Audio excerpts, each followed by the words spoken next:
Selamat datang di Suardika, pekan pertama bulan Februari. Akhirnya kita berganti bulan setelah sekian lama. Dan di awal bulan ini aku mau mengawali dengan mencatat hal-hal kecil seperti biasa. Yang pertama, tanggal 1 Februari. Hari di mana aku pertama kali masuk ke dalam toko roti. Tempatnya kecil dengan dinding yang dipenuhi berbagai gambar dan bentuk adonan roti. Aku melihat ke sekitar dengan mata yang berbinar. Semua yang ada di dalam sana terasa begitu mudah untuk dikunyah. Setiap dari gumpalan tepung itu seperti berbicara. Ia memanggil dan terdengar seperti ingin digigit oleh siapapun yang masuk ke dalam sana.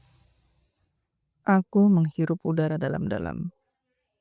Seluruh udara yang mengambang di ruangan tersebut punya bau yang begitu harum.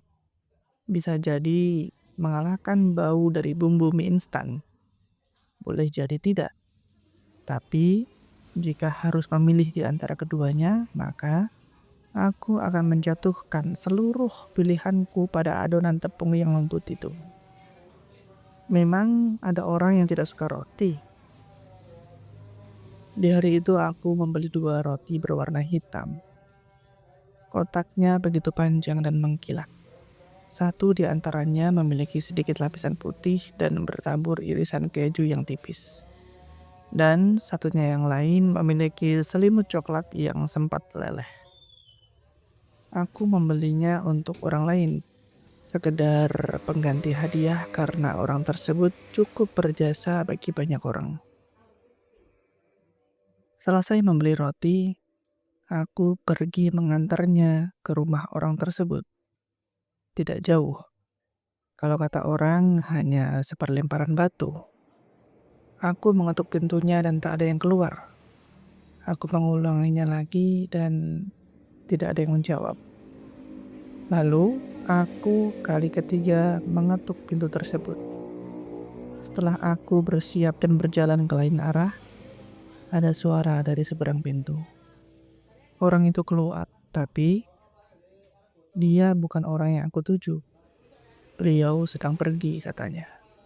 Aku menitipkannya pada orang rumah, berharap nanti 2 kotak roti yang sudah aku beli bisa sampai dan segera dicicip. Semoga nanti ia sempat mengambil sepotong dan merasakan suka pada setiap gigitannya. Tanggal 2 Februari.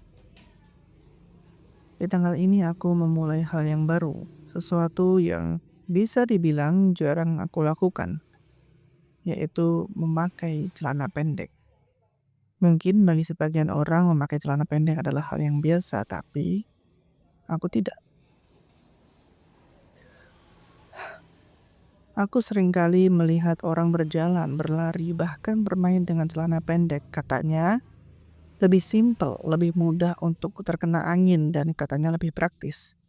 Sementara saat aku mencoba hal tersebut, aku tidak menemukan kenyamanan itu. Jujur saja, ada rasa malu yang aku rasakan ketika aku mencobanya. Seperti ada dinding yang tak terlihat yang menahanku untuk melakukan hal yang baru. Sampai datang hari ini.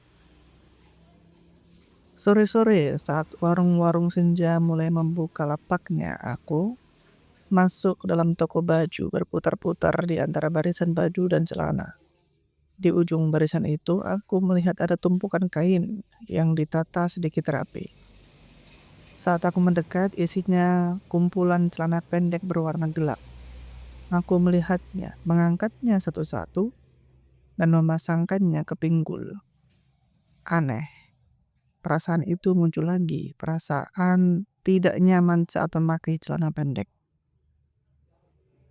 Dengan keyakinan yang setengah-setengah, aku mengambil 3 buah dari tumpukan itu. Semuanya berwarna gelap. Celana aku masukkan ke dalam tas plastik, menaruhnya di bagian depan motor dan pulang dengan perasaan yang was-was. Apakah nanti cocok atau tidak? Apakah nanti nyaman atau tidak? Malam telah tiba di pertengahan umurnya. Langit telah gelap dan jalan di depan rumah mulai sepi dari kendaraan. Aku mulai berwudu, mencuci muka dan gosok gigi, melakukan ritual sebelum tidur. Dulu, ritualku sederhana, hanya itu saja. Sekarang ada kemungkinan untuk bertambah, yakni mengganti celana panjang dengan celana pendek. Saat kali pertama aku mencoba, aku merasakan ada kejanggalan yang terjadi. Kaki yang biasanya dibalut kain panjang bernama celana, kini harus merelakan setengah anggotanya untuk melawan dingin malam. Malam berlalu lebih cepat dari yang sebelumnya. Aku aku masih aku yang sebelumnya. Ternyata mengganti celana menjadi celana pendek saat sebelum tidur tidak mengubahku menjadi manusia congkak. Alhasil, meskipun tidak setiap malam, aku terkadang memasukkan ganti celana pendek ke dalam ritual sebelum tidur. Tanggal 3 Februari. Aku lupa apa yang sebenarnya terjadi di hari itu, tapi di dalam catatan aku menulis. Tidak mengapa merasa kecewa dengan apa yang telah terjadi. Kecewa itu wajar, tapi ada hal yang lebih penting daripada hanya meratapi rasa kecewa, yaitu tentang bagaimana kita menghadapi rasa kecewa tersebut. Aku tahu masalah kita berbeda-beda, kadang ringan, kadang malah berat sekali. Apa yang kita pandang ringan untuk orang lain belum tentu ringan juga untuk dirinya. Jadi ketika ada orang yang tiba-tiba datang menemuimu dan ia membawa sejumput cerita untuk dikeluarkan, cobalah duduk dan menemaninya karena terkadang orang yang punya masalah hanya butuh untuk didengarkan. Memang ada kalanya kita ikut memberi saran, tapi boleh jadi mengangguk dan diam adalah pilihan yang baik. Tanggal 4 Februari, aku menulis begitu pendek. Malam itu aku mengunjungi salah seorang teman yang lama. Kita bertemu di teras rumahnya, di atas kursi kayu yang memanjang kami duduk bercerita. Sebentar, aku hanya mampir sebentar malam itu. Larut terlalu cepat untuk datang dan es krim yang ia suguhkan telah habis sampai dasar gelas. Terima kasih untuk bantuannya juga es krimnya. Tanggal 5 Februari. Aku melewati malam dengan tenang, tidak ada mimpi di hari itu.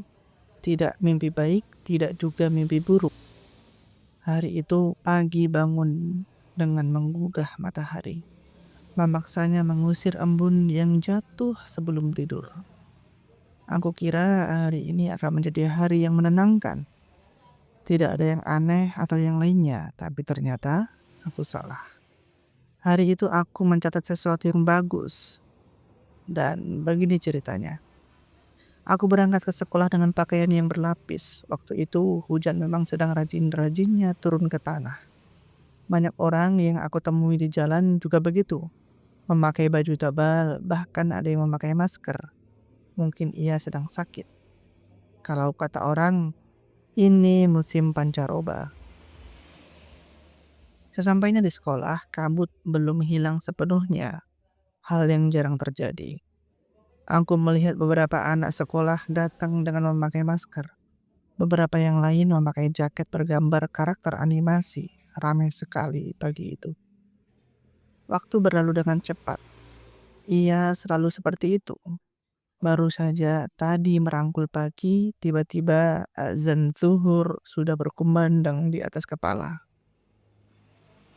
Beberapa anak keluar dari kelas dengan tertib. Ada yang menuju masjid untuk menaruh peci, ada yang bermain kejar-kejaran di lapangan, dan ada juga yang duduk-duduk menunggu giliran berwudu. Dan dari banyaknya kejadian itu, mataku tertuju pada salah seorang anak. Ia masih memakai jaket, hanya saja dengan resleting yang tidak dipasangkan. Aneh saja. Matahari sudah menguning di atas sana dan nampaknya terik juga berhasil membuat banyak orang kepanasan. Mungkin memang sedang sakit, pikirku. Lihat saja, Masker itu masih menempel di pipi-pipinya. Tapi katanya anak itu ternyata tidak sedang sakit. Saat ditanya oleh Sarah seorang pengajar, anak itu menjawab, "Aku lagi jadi bobo boy." Kedua tangannya mengambil kerudung jaket dari belakang leher, memakainya dengan cepat lalu berkata lagi, "Aku bobo boy halilintar." Saat mendengar hal tersebut, aku sedikit kaget. Hampir saja tawaku pecah berantakan. Kalau saja aku bersamanya saat kalimat itu diucapkan, aku akan membalas, "Nak, bobo boy itu tidak nyata. Yang nyata itu adudu." Tanggal 6 Februari. Beberapa hari yang lalu aku membeli alat cukur rambut di Loka Pasar. Semenjak memutuskan untuk menjadi manusia berkepala gundul, aku memantapkan diri untuk merogoh kantong sedikit dalam dan membeli alat sendiri. Siang itu, alat cukur itu datang. Aku membukanya sesuai dengan tuntunan benar dalam membuka paket, yakni membuat rekaman video ketika membukanya. Setelah selesai, aku mengamati mesin cukur tersebut. Warnanya putih dengan sedikit garis berwarna hitam.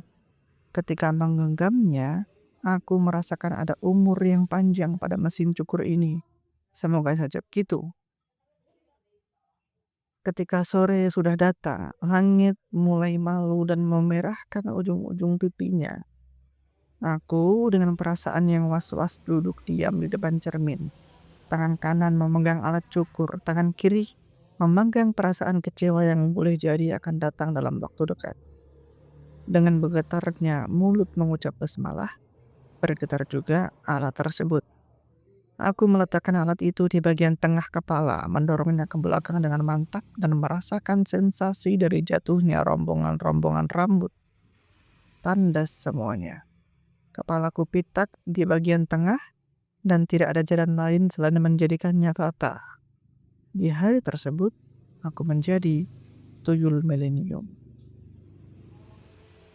Dan di hari terakhir di pekan tersebut, di tanggal 7 Februari, di hari tersebut aku mendapatkan sebuah permintaan yang cukup nyeleneh, yakni berfoto dengan membawa cangkul. Aku tidak menolak permintaan tersebut, tetapi ada kalanya ketika aku hendak difoto, muncul pikiran-pikiran nakal di dalam kepalaku. Misal, mengganti pose yang sebelumnya memegang cangkul seperti biasa, berubah menjadi pura-pura sakit pinggang. Bagus saja. Kapan lagi ada sebuah kesempatan seperti ini? Bahkan kalau boleh sedikit memberi saran, aku akan memberikan saran seperti ini. Akan lebih bagus kalau foto tersebut diganti dengan video pendek berdurasi 15 detik. Lalu dipasangi suara latar dari sebuah iklan zaman dulu. Badan pegelinumas, minum Oscar dan SP.